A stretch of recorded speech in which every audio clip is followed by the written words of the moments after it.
Up until that day, I always thought my life was predictable and well organized. My routine, my marriage, my job, everything seemed to fall into place as it should. My wife, Janice, and I had settled into a comfortable rhythm of married life with our 2 young sons. Despite the usual ups and downs of parenting and work, I believed we had the kind of marriage most people envied, one built on trust, love, and understanding. Standing there, it didn't appear to be any major cracks in the foundation, or so I thought. But as the saying goes, life has a way of surprising you when you least expect it. That cool autumn afternoon marked the start of my unraveling sense of security. I had come home feeling under the weather, unaware that it was the least of my worries. As I lay on the couch, tired and worn out, I overheard a conversation that would change the course of my life. Janice and her sister, Carla, unknowingly shattered the illusion of my perfect world, revealing secrets hidden in plain sight. What followed was a series of revelations no amount of love or effort could fix. It all came out by chance, as these things often do. I had just gotten home from work, feeling unwell, and collapsed onto the couch, eyes closed. I parked in the garage and, since it was chilly, made sure to close the door. My wife, unaware I was home, pulled into the driveway and left her car outside. She and Carla entered through the front door and headed to the kitchen. The couch I was lying on faced away from them, so they didn't see me. I nearly got up to tell them I was home, but a wave of nausea kept me down. So, I lay there, listening to their conversation without meaning to. I gathered that my wife had come home to show Carla a new dress she bought for their annual Chicago trip. For the past 4 years, the two of them had gone from our Indianapolis home to the Windy City for a weekend of shows and art exhibits. While they were away, Bob, Carla, her husband, and I would watch the kids.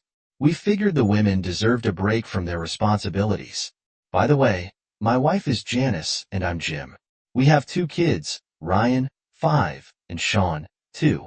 We've been married for 7 years, and I was a middle manager at a large logistics company. We lived comfortably on my salary. Janice is very attractive, and after 2 kids, she's kept in shape. We have sex often and enjoy each other. I thought we were the perfect couple with the perfect marriage. Carla and Bob live a few blocks away, and we do most things together as families and friends. Carla is like a younger version of my wife, and the two are nearly inseparable. They have a daughter, Melissa, 3. As I lay there waiting for my nausea to pass, I overheard Carla admiring the dress my wife was showing her. Wow, that's a ZXY dress. Has Jim seen it? Does he know you're taking it on the trip? No, if he saw it, he'd get suspicious, so don't say anything. Ree's going to love it, Janice replied. Who the hell is Randy? I wondered. My nausea was gone, but I stayed still, wanting to hear more. Are you bringing something for Mark? Janice asked. Who the hell is Mark? I thought, growing more confused. I've got some special lingerie I've hidden from Bob that'll really turn him on, Carla responded. I have some special lingerie too, Janice said. Jim hasn't seen it either. It'll really drive Randy wild. Good God, I thought. They must be having affairs, and it sounds like they know these guys pretty well. I was shocked and stunned by what I was hearing. Who were these men, and how long had this been going on? My mind was spinning from everything I'd overheard. Then Janice said, Are you going back on birth control this year? Yes, I replied. I only wanted 1 child with Randy. It's lucky he and Jim look so much alike. Even Jim's mother says Sean is the spitting image of him. Oh my God, I thought, feeling like I'd been punched in the stomach. The nausea struck me like a freight train. I fought to keep my stomach from turning, wanting to vomit so badly that I could feel the bile rising in my throat. Thankfully, they chose that moment to leave, so Carla could drop Janice off at home. As soon as they closed the front door, I bolted from the sofa and rushed to the downstairs bathroom. I barely made it in time, throwing up into the toilet just as the puke knocked my mouth. Thank God the lid was up. I felt like I threw up everything inside me, and even after that, I still had dry heaves. Quickly, I sprayed some air freshener in the bathroom, grabbed my jacket, and headed for the garage.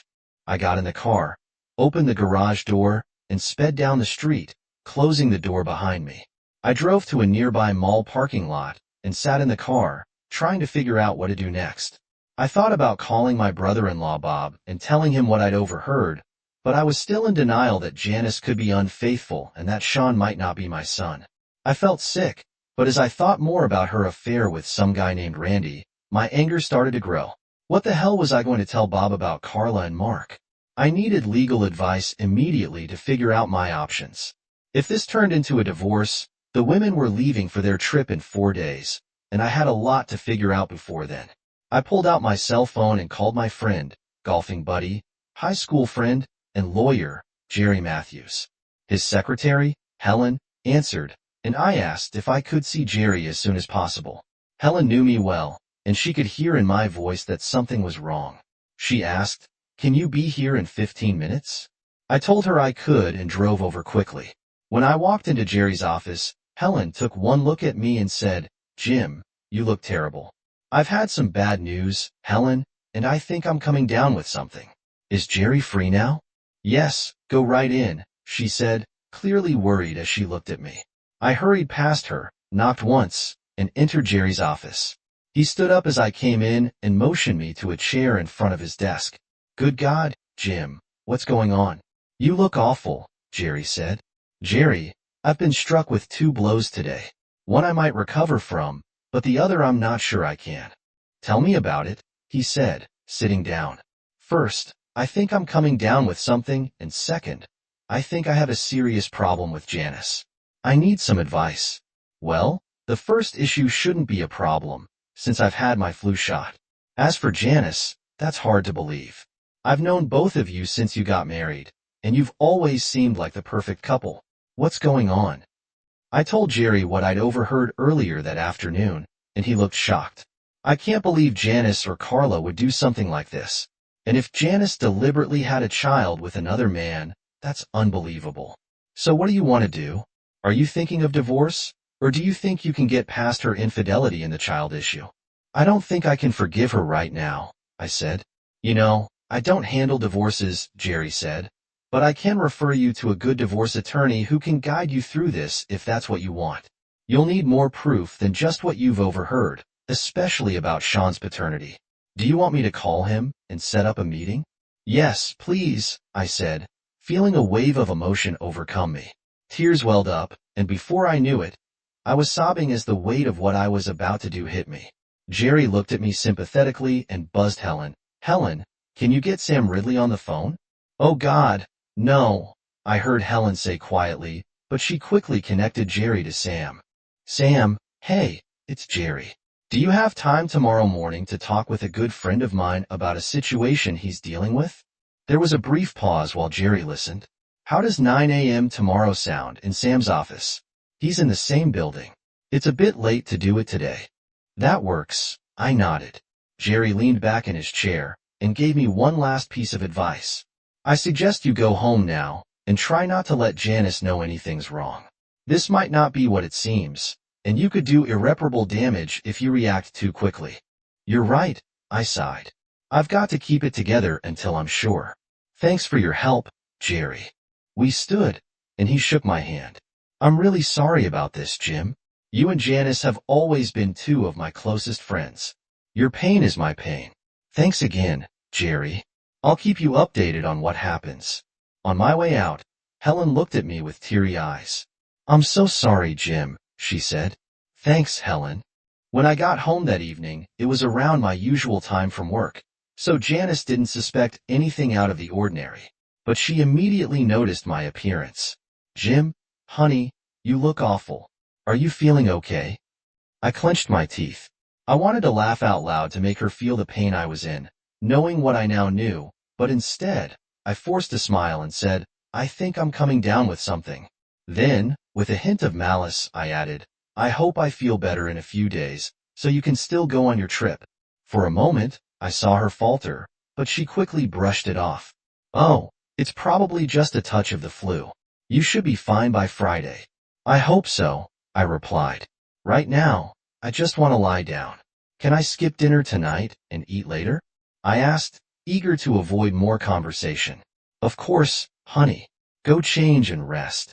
"Why didn't you come home earlier?" she asked. I tried, But there was too much going on at work, I lied. Take some aspirin, and I'll check on you in a bit. The kids enjoyed their day at daycare, and Carla and I went shopping as usual. I saw the cutest pair of sandals, but they didn't have my size, so I didn't buy anything. I felt numb, overwhelmed with sickness and grief. I trudged upstairs to our bedroom, avoiding the kids in the family room. I especially couldn't look at Sean yet. Oh God, what if he wasn't my son? What would I do? I remembered before Jan's trip, 3 years ago. She hadn't let us have sex the week before or after, claiming she had an infection. Had she purposely slept with Randy to conceive his child? The thought of her betrayal was almost too much to bear. I didn't wake up until the next morning. I felt a bit better physically, like it might have been just a 24-hour flu. But the moment I recalled what I'd overheard, the depression returned. I glanced at Janice, peacefully sleeping next to me. Her face was so innocent. It was hard to picture her with another man, but I had to face that possibility. I got up, took a shower, and dressed for work. I grabbed a cup of coffee and left the house before Janice came downstairs. I could hear her upstairs with the kids, but I still couldn't face them. I had breakfast at Denny's and got to work early, trying to focus on my job. Around 8:30, I told my boss I needed to take a couple of hours of personal time. He gave me a nod and asked how I was feeling. You didn't look great when you left early yesterday, he said. I'll be fine. It's going to take some time to recover, I said, though my mind was on Janice, not the flu. At 9 a.m., I was at Sam Ridley's office. His secretary showed me in and closed the door behind her. Sam's office had a cozy seating area with comfortable chairs around a low table. After greeting me, he waved me to one of the chairs and sat across from me. In this line of work, he said, I find this setup helps my clients feel more at ease. Divorce is emotional and personal. He then offered, I've got decaf coffee here if you want some. Why don't you start by telling me what's going on, and we'll go from there. I poured myself a cup of coffee and began explaining everything to Sam. When I finished, he paused for a moment and then asked, Do you love your wife? I thought I did. I thought I loved her more than anything. But now, thinking about what she may have done, I feel cold and empty inside. It's like she's become someone I don't even know, a stranger. I keep wishing this was all just a nightmare, and that I'd wake up and everything would be fine. But I have to consider the kids. They're my biggest concern. Sam nodded thoughtfully. Well, we need to confirm if she's committing infidelity. If what you overheard is true, you'll have to decide whether you want to pursue a divorce. We'll need to hire an investigator to follow her in Chicago this weekend. It could get expensive, so you might want to involve your brother-in-law to share the cost. If both of them are cheating, we can deal with both situations at once. I agreed with him, and Sam continued, We need to arrange DNA tests to confirm the paternity of your kids. I suggest your brother-in-law does the same. We should schedule another meeting with him present. I shook my head. I don't want to involve Bob until after they've gone on their trip. Right now, I'm struggling to act normally around Janice, and I can use the flu as an excuse. But if I tell Bob now, and he acts differently around Carla, they might catch on. That's smart, Sam acknowledged. Can you give me Janice's itinerary so I can pass it to the investigator? It would help to have the hotel name and room number if she has one booked. They usually reserve the same room each year. I'll get that for you, along with any other details. Do they fly or drive? Sam asked. They fly and use taxis or shuttles, I answered. That'll make it easier to keep track of them, Sam said. Now, you need to secure your finances. Do you know what I mean by that? I think so, I said cautiously. Protect your assets, Sam explained. Assume for now that what you heard is true. If your wife has access to joint accounts, credit cards, etc., think about changing the beneficiaries on your insurance policies to your kids. Sometimes when a spouse senses a breakup, they drain the accounts. You can always change things back if it turns out there's no issue. Be as generous as you like with the joint checking account so she can manage, but secure the rest. You should also give your brother-in-law a heads up. When we negotiate the divorce, we can aim for a fair split of the assets. Got it. I'll start working on that today, I said determinedly.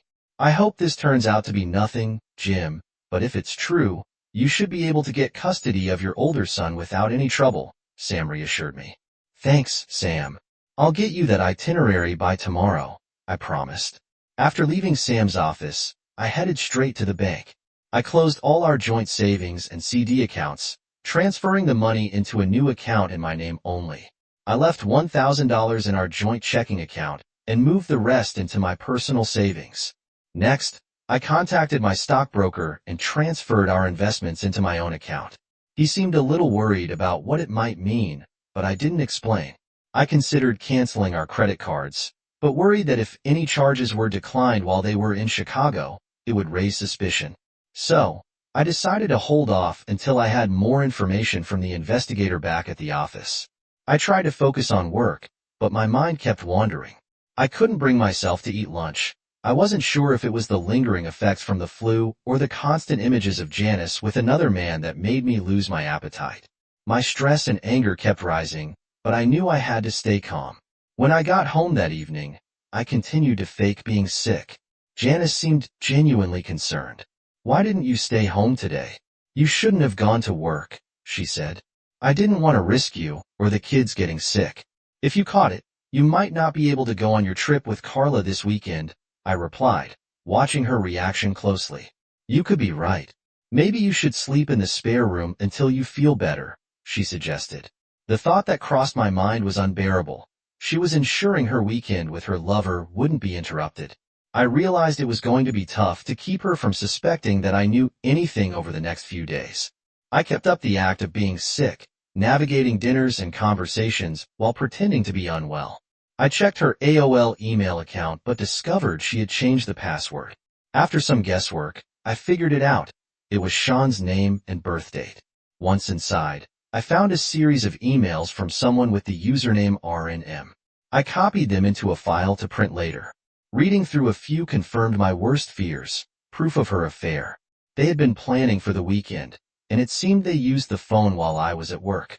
Most of the arrangements were already made, so I didn't expect to learn much more from the emails, but they provided enough written evidence. Now, I just had to wait. The next day, I faxed a copy of Janice's itinerary to Sam and tried to function normally at work. It wasn't easy. My boss and secretary could tell something was wrong, but they didn't push me. I printed off the emails from RIM and mailed them to Sam. I learned that this affair had been going on for 4 years. During their annual trip, Randy and Mark booked one room, while Janice and Carla booked the adjoining room, so they could each share a space with their respective lover. They reserved the same rooms every year. Randy and Mark, it turned out, were married and lived in Milwaukee. They used the Chicago boat show as their excuse for the trip, leaving their wives to watch the kids at home. Friday arrived, and Janice and Carla were set to leave for the airport around noon when I came downstairs. Janice had made coffee. "I wanted to make you a good breakfast before I left," she said, cooking bacon and eggs, which was unusual since I usually just had cereal. "I'm worried about you. You haven't been eating well all week. That flu must really be holding on. I'm sorry we haven't been physically engaged this week, and I appreciate you trying to keep us from getting sick. When I get back Sunday, you should feel better, and I'll show my appreciation then." "Thanks, Jan," I said, forcing a smile and giving her a quick kiss on the cheek. She seemed satisfied with the gesture. "Don't forget to be home by noon today. You'll need to start watching the kids so we can get to the airport on time," she reminded me. "I haven't forgotten," I replied, my voice slipping into a low growl as I fought to keep my composure. The thought of what she might be planning for the weekend was eating away at me. She looked at me, concerned. "What's wrong, Jim? Are you mad at me for something?" No, I quickly said, trying to sound casual. "Just clearing my throat. Must be some flu." I forced a smile, hoping it would pass as genuine. She gave me a strange look but didn't press the issue and went back to chatting. After breakfast, I grabbed my suit jacket and briefcase, heading towards the garage. "Aren't you going to kiss me goodbye?" she asked, watching me with curiosity. Realizing I needed to put in more effort or she might get suspicious, I dropped my briefcase, turned around, and took her in my arms, kissing her on the lips. My stomach twisted with nausea, but I forced it down, trying to convey affection. It must have worked because when I pulled away, she said, "Wow, honey, maybe you should stay home this morning and we can have our Sunday's ex today." I forced a laugh and said, "I'd like to, but if I'm going to take half the day off, I need to get some work done first. I kissed her cheek, picked up my briefcase, and headed to the garage. She was smiling as I left, and I hoped I had erased any suspicion. If she wanted to play the loving wife, I could keep up the role of the devoted husband a little longer. I got home by noon as promised, and Janice had lunch waiting for me. We ate together and chatted while she gathered her bags by the door. I forced myself to remain calm and cheerful, even though inside I was boiling with anger and frustration. "Well, I hope you girls are going to behave yourselves," I said, trying to sound as lighthearted as possible. "We always do, honey," she replied with a smirk. "But there are always some cute guys to look at," I added more seriously. "As long as it's just looking," I continued. "Because if you ever decided to play around, it would destroy me. I don't think I could handle it, and I know our marriage wouldn't survive." She looked startled for a moment, but then smiled. "You know, I've always been faithful to you, Jim, and that won't ever change. I know, but you're a beautiful woman, and I'm sure you get hit on sometimes, and I understand that a stay-at-home mom might get bored." Her face went pale, but before she could respond, a car honked outside, signaling her arrival. Janice gave me a quick kiss and turned away. As I picked up her bags and followed her to the car, I thought I saw a tear in her eye. A few minutes later, I stood on the driveway watching as their car disappeared down the street. We waved goodbye, maybe for the last time. After feeding the kids lunch, I called Bob and told him I'd be stopping by for a minute. He sounded surprised but said he'd be home. So, I packed up the kids and drove over. I had copies of Janice's emails with me. When I arrived, Bob was finishing feeding Melissa and greeted us with a smile as we walked in. "Hey guys, let's head into the family room and watch a video with the kids," he said. "I'm not staying long," I told him. "Bob, we need to talk. Let the kids go play." He looked puzzled but did as I asked, sending the kids into the family room. "What's going on, and what do you have there?" he asked, pointing to the packet in my hand. "These are for you to read," I told him as we sat at the kitchen table. "But first, I need to tell you something really bad, so try to stay calm." "What's wrong? Are you dying or something?" "No, but I wish it were that simple. This could be the end of our marriages." Bob went pale and sat in silence as I told him about the conversation I overheard between Janice and Carla a few days ago. Then, I handed him the emails to read. "Oh my God, oh my God," he kept muttering as he read through them. His devastation was clear. He loved Carla as much as I loved Janice. When he finished, he put his head on the table and cried. After a while, he calmed down, and I told him about Sam, the investigator in Chicago, and what I had done with my finances. I mentioned my plan to visit a clinic for DNA tests to determine the paternity of my kids, and asked if he wanted to come with me. The thought that Melissa might not be his daughter hadn't even crossed his mind until then. His eyes widened in shock, and he suddenly bolted for the bathroom. I could hear him vomiting, the dry heaves eerily familiar from my own reaction a few days earlier. When he returned, pale and shaken, he agreed to come with us. We gathered the kids and drove to the clinic. The staff was professional and quick, taking saliva swabs from all of us. I also asked for a blood test to record our blood types. They said the results would be faxed by Wednesday. After leaving the clinic, we stopped by Bob's bank, where he made changes to his accounts. He decided to contact his broker and insurance agent from home on the way back. I asked if he wanted to stay at my house for the weekend, suggesting he shouldn't be alone. After some thought, he agreed but wanted to stop by his house to pick up a few things. That evening, we sat in the kitchen after putting the kids to bed, talking about what we were going to do now that we knew our wife's betrayal had been going on for 4 years. We agreed to wait until the investigators' report and the DNA results came in before making any decisions. We also realized we would have to act as if everything was normal when our wives returned. We'd have to pretend to be the loving husbands and even sleep with them, all while waiting for the truth to unfold. Bob mentioned that his doctor had given him some Viagra samples for a previous issue, and he thought they might help him get through the weekend. I told him I'd pick up a couple of doses when I dropped him off at his house on Sunday. The weekend passed in silence with our wives, none the wiser. Each night, Jan and Carla called, and we acted happy to hear from them. They seemed pleased that Bob and I were spending the weekend together with the kids. Jan even suggested we do it again next year. I thought bitterly, yeah, if there even is a next year. On Sunday afternoon, before they returned home, I dropped Bob and Melissa back at their house. I picked up a few doses of the Viagra and headed back to my place, preparing to confront Janice around 4 p.m. I heard a honk outside. Janice was home. I went out to help her with her luggage, and she was all smiles, seemingly happy to see me. I thought, if she can act happy, so can I. So I played the part of the loving husband despite the anger churning inside me, knowing what she had done. The kids were thrilled to see their mom, and she spent time with them while I packed her bags. I found her dirty laundry, mostly lingerie, and held my breath as I checked 2 pairs of underwear for any signs of seminal fluid. There was nothing conclusive, but I couldn't relax. If she had removed them before sex and hadn't put them back on, there wouldn't necessarily be any signs. I sighed and rejoined my family. That evening, we went out for a family dinner. Later, after the kids were in bed, Janice took my hand and led me upstairs. "Why don't you get undressed?" she asked with a smile, her eyes bright.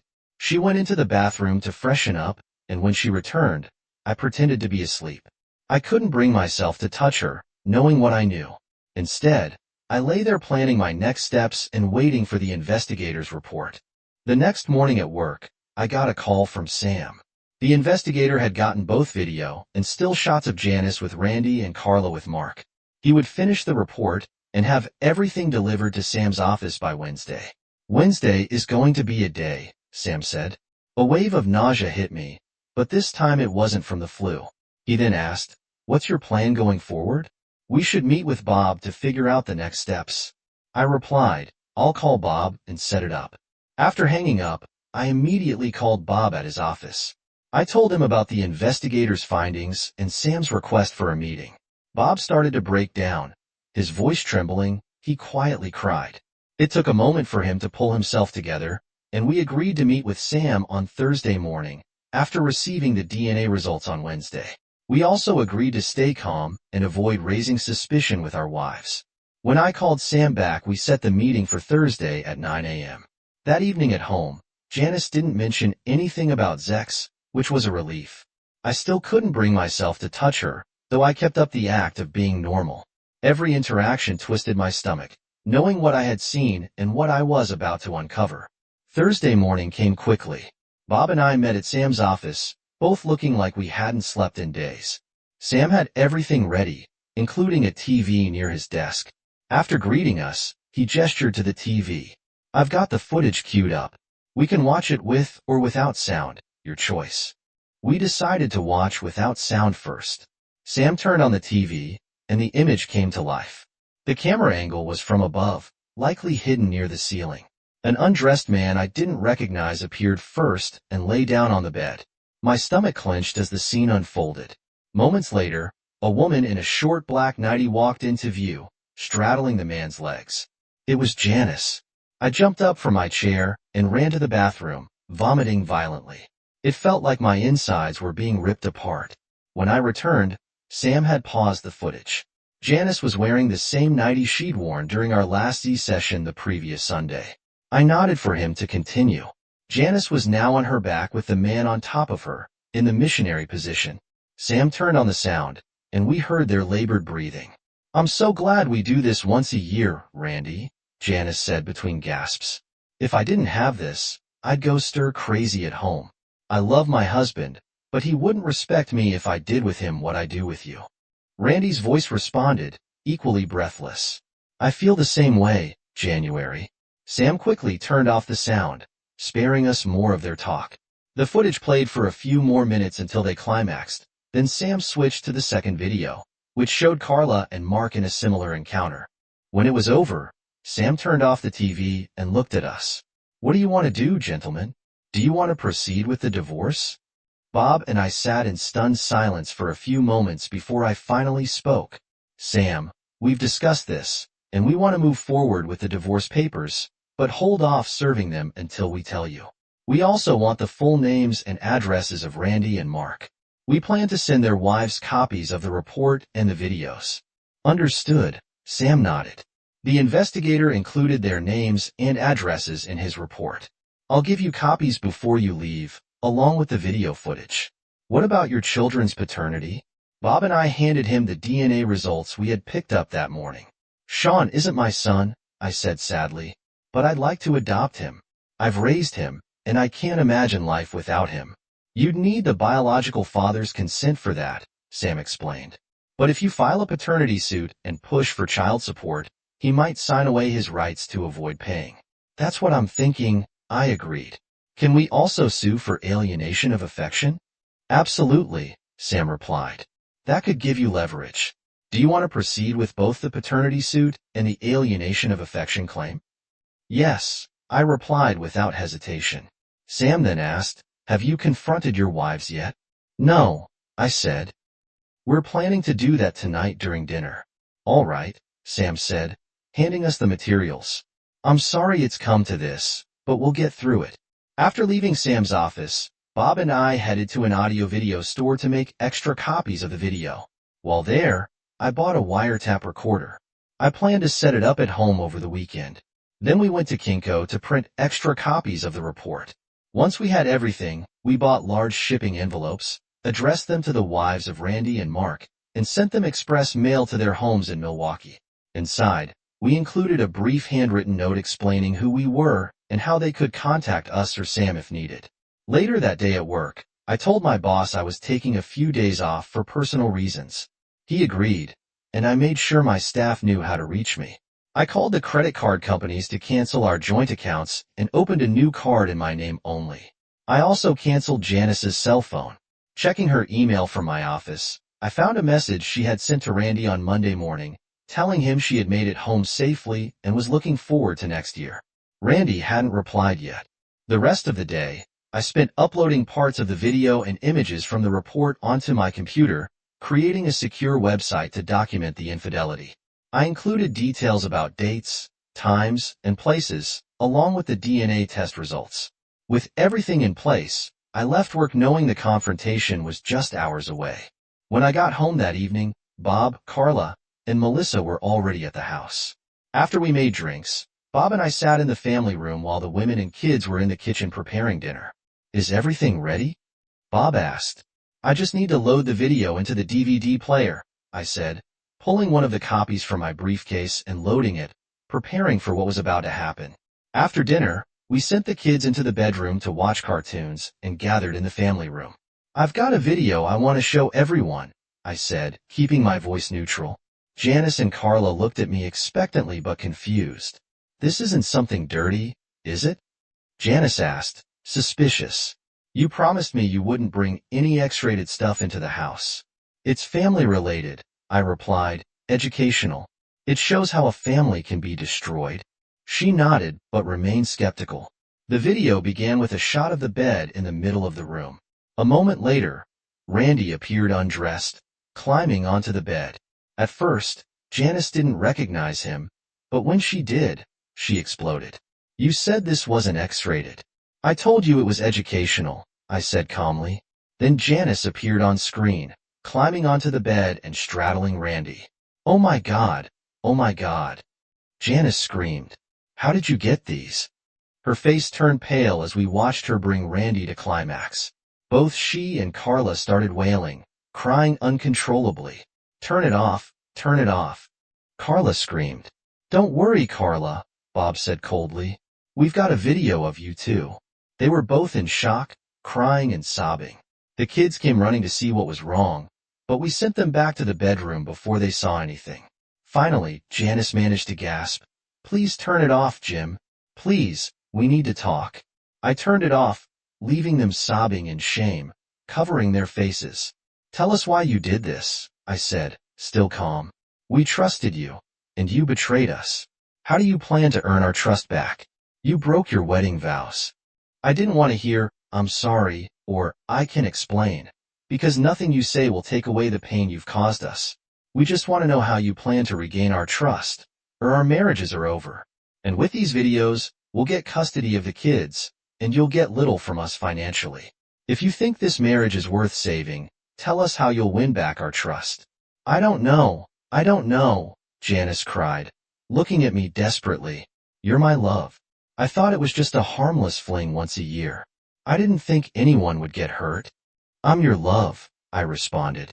Would someone who loves her husband deliberately go out and get pregnant by another man? Explain that, my love. Oh God, Janice sobbed, her cries becoming uncontrollable. Carla, still crying, looked at her sister with compassion. Bob stepped in. You should take Carla and Melissa home and work on your own plan to fix your marriage. Jim and I have a lot more to work through.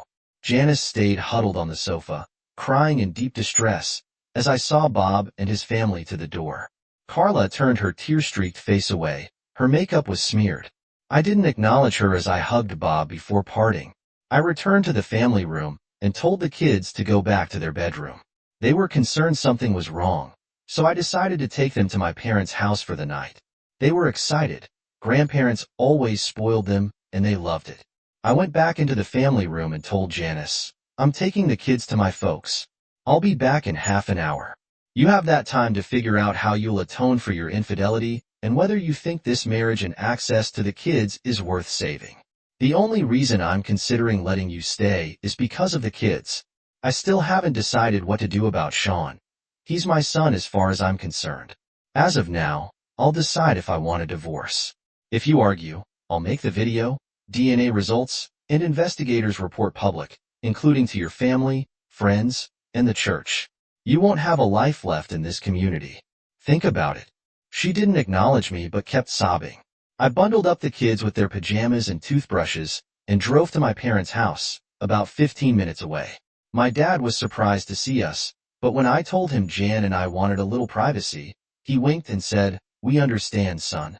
Take as long as you need. You don't look too good, though. I'll be fine, Dad, I replied when I got back home. The house was quiet. She wasn't in the family room, so I headed to our bedroom and found her moving her personal belongings to the guest room. I looked at her and said, well, she looked terrible but kept crying. This marriage, you and my kids mean more to me than anything. I won't say sorry or try to explain because you asked me not to. Why I let myself get pregnant by him, I don't even know. I'll stay if you let me. I realize I have to move out of our bed until you want me back. I won't withhold myself from you. You can have me anytime you want. I know you might sleep with someone else to get back at me, and I can't stop you.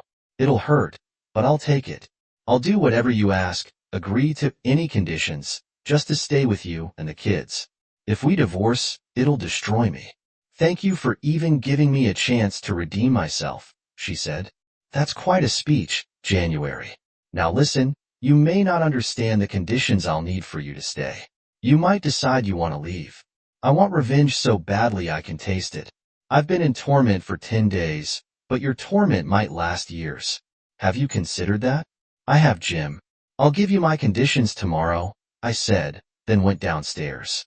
Later in bed, I could hear her sobbing in the guest room all night. Part of me wanted to comfort her, but remembering what she'd done made me too angry. She would have to atone. The next morning, I woke up early, showered, and dressed casually. It was Saturday, and we were expecting family over, but I wanted to write out the conditions for our new marriage. I sat in the kitchen, writing and crossing things out until I had a final draft by 10 o'clock. I went upstairs to wake her. Jan, get cleaned up and meet me downstairs, I told her. She nodded, and I soon heard the shower running. In half an hour, she was sitting at the kitchen table. I've thought about this carefully, I began. I've tried not to let my desire for revenge make me do something I'll regret. I don't know if I still love you, but I hope you'll stay and give me a chance to figure that out. I miss the wife I used to have. She gave me a weak smile. Oh, Jim, I want to be your wife again and move past all this. I know I have a lot to make up for. Yes, you do. Here's what you'll need to do. I began reading the list of conditions. 1. You will never be alone with another man again. Not even the pizza delivery guy or the meter reader. 2. No more trips alone anywhere. If your mother is dying and I can't go with you or someone I trust can't go with you, then you don't go. 3. You will notify me every time you leave the house, where you're going, how long you'll be, and why. You'll also notify me when you're back. 4. You will not have any credit cards or a cell phone. I've already canceled them. 5. You will make yourself available for ZX, not love, 24/7. Nothing will be off limits. If you could do it for Randy, you can do it for me. Understand? Yes, I understand, she replied softly. I always wanted to do more with you, but was afraid you'd lose respect for me. Well, you've lost all my respect now. Was it worth it? No, no, she sobbed, burying her face in her hands. 6. You will treat me with respect at all times. You will be a happy, obedient wife and mother. 7. You will report to me every time you communicate with a man, even if it's on the phone, in a chat room, or by email. I'll have ways to verify this, so be honest. 8. You will sign adoption papers allowing me to adopt Sean if I want to. 9. You will limit your communication with Carla to 1 hour a week. I don't know if she influenced you or you influenced her, but Bob and I agree you need to be kept apart. 10. You will receive a clothing allowance, but I will approve all new purchases. I won't have you using my money to buy ZXI clothes for another lover. That's a sore point for me. And that's it, I concluded, looking up from the list and asking, do you have any comments or issues with these conditions? Any breach will be punished accordingly. None. I accept them. They're more lenient than what I would have given you if our roles were reversed, she responded. Thank you. You know you'll need to get Sean's biological father to sign off too, I reminded her. I know, and we're working on getting that signature, she replied, her voice steady. You should also know that Randy and Carla's lover aren't getting off easy. We've sent the investigators' report and video to their wives. We'll also be suing them for alienation of affection. If Sean's father doesn't agree to the adoption, we'll sue him for child support. I'm sure he'll sign the papers to avoid that and agree not to contact Sean until after his 21st birthday. Her eyes widened in shock. Oh my God, you're going to destroy him, she gasped. I looked at her coldly. So, you still have feelings for him? I asked. No, she said, shaking her head. It's just, I didn't think about the consequences when I got involved with him and had his baby. She closed her eyes and let out a heavy sigh. It was just so easy. We never thought we'd get caught. I had a rough night after that conversation, constantly dreaming of Jan and Randy laughing at me while they had sex. I woke up furious, drenched in sweat. I must have made some noise because Jan rushed into the room. Are you okay? She asked, her voice full of concern. Still caught in my rage, I snapped, yes, I'm fine. Leave me alone. I'm sorry, she whispered and backed out of the room. The next morning, I woke up early, showered, dressed, and knocked on Jan's door. We leave for church in an hour, I told her, and then want to get the kids ready. We all left on time and attended the service as usual. Afterward, we went to IHOP for breakfast, keeping up with our weekend routine back home.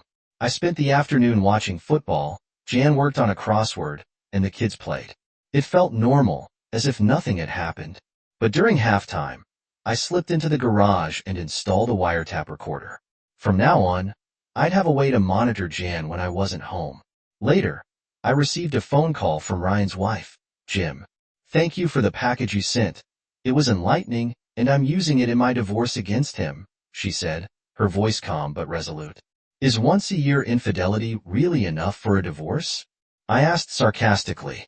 It hasn't been just once a year, she replied, her tone sharp. He's been cheating for years now. I have proof to make him pay. She paused for a moment before asking, can you do something for me?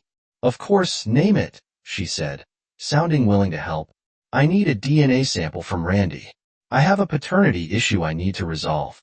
Whatever you need, I'll get it to you in a few days. Thanks again.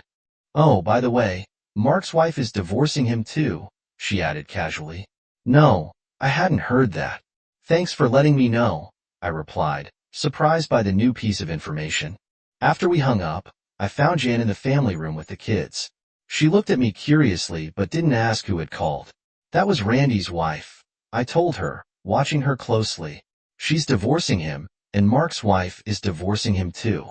Turns out your lovers were serial cheaters. The evidence I sent gave their wives all the proof they needed to leave them. It's going to cost them dearly. They'll be paying for their mistakes for the rest of their lives. At that, Jan went pale and fled the room, sobbing. When she returned later, her face was still streaked with tears. I'm sorry for running off, she said. It's not because I have feelings for him. It's the guilt. I ruined 2 marriages, maybe 3. I just stared at her. There was nothing more to say. Thus began a long and painful period of atonement. To monitor her more closely, I purchased an audio recorder that captured voice-activated signals from small transmitters I hid throughout the house. It wasn't perfect, but it allowed me to track her movements. Our days dragged on, and the toll it was taking on her became clear. She looked more worn and exhausted each day, and it was wearing me down too. My boss and secretary even suggested I see a doctor, thinking I was still recovering from the flu, but I knew the truth. I was sick with anger and bitterness. Our love life had turned cold and mechanical. Z was just Z without love. Jan never complained, even when I was aggressive, sometimes almost cruel as I took out my anger on her. She responded to me without protest, but there was no joy in it. Every evening, I checked the recordings, but there was never any sign she was talking to someone she shouldn't. She followed all my rules, calling every time she left the house and reporting when she returned, but the strain was obvious. It was affecting the kids too. They were quiet and nervous, watching us as if they feared everything was about to fall apart.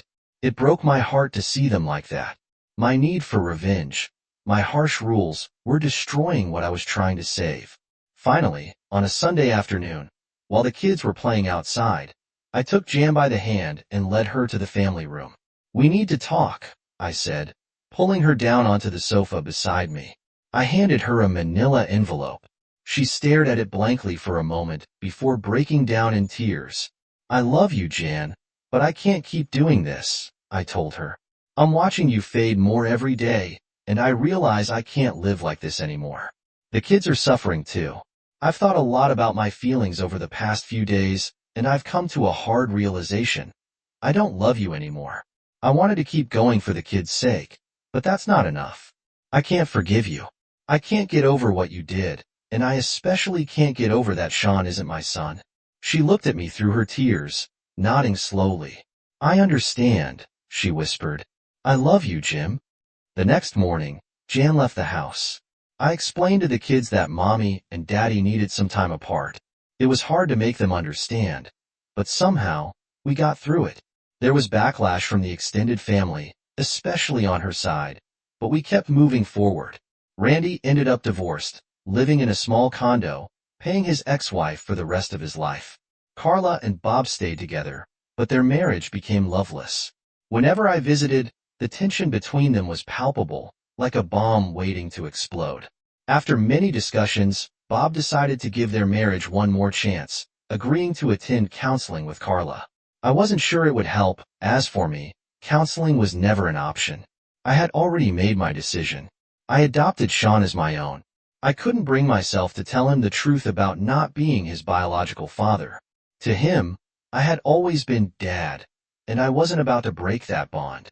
From the day he was born, I had been the only father he knew, and I wasn't going to take that away. 5 months later, our divorce was finalized. Jan didn't ask for anything in the settlement, and I didn't offer. The only thing I gave her was visitation rights with the kids. She started dating again about a year later and remarried 5 years after our divorce. I was invited to the wedding, but I didn't attend. I let the kids go, though. It was their mother's big day, and I didn't want to be in the way. As for me, I never remarried or even dated again. My experience with Jan had been enough for a lifetime. I had no desire to face the possibility of more pain and betrayal. Some might call me a coward for staying single, but I saw it differently. I chose to focus on raising my kids rather than risk another marriage and the potential heartbreak that could follow. I made the decision to protect what mattered most to me. Years passed, and the pain eventually dulled, though it never completely disappeared. I still thought about Jan occasionally, wondering how things might have been different if she had made other choices or if I had been more forgiving. But those thoughts didn't stay long. I had made peace with my decisions, knowing there was no going back. Sean grew up without ever knowing the truth. He became a fine young man, and I couldn't have been prouder of him. He was my son in every way that counted. My daughter also thrived despite everything. The kids stayed grounded. They didn't let the chaos of the past shape their futures. Both went on to live happy, successful lives, and that became my greatest accomplishment. Occasionally, I saw Jan at family events or gatherings for the kids. We were polite, even cordial, but there was always a distance between us that would never close. I didn't hate her anymore, but there was no love either. She had moved on, and I had moved on in my own way. As the years passed, I realized that the true cost of infidelity isn't just the immediate pain. It's the long-term destruction it leaves behind. It's not just about broken trust or ruined marriages. It's the ripple effect on everyone involved. The children, the families, the friendships that suffer. That's the real tragedy. But in the end, life goes on. People heal, even if they never fully forget. Mistakes are made, and we all have to live with the consequences. That's what I learned from all of this. You can't change the past, but you can choose how to move forward. For me, moving forward meant dedicating myself to my kids, being the best father I could be, and never looking back at the wreckage behind us. I never remarried, but I didn't need to. My life was full with my children, their achievements, their growth, and the love they gave me in return. That was more than enough. And while I'd never tell them the full story, I hope that someday they would understand how far I went to protect them and give them the stable life they deserved.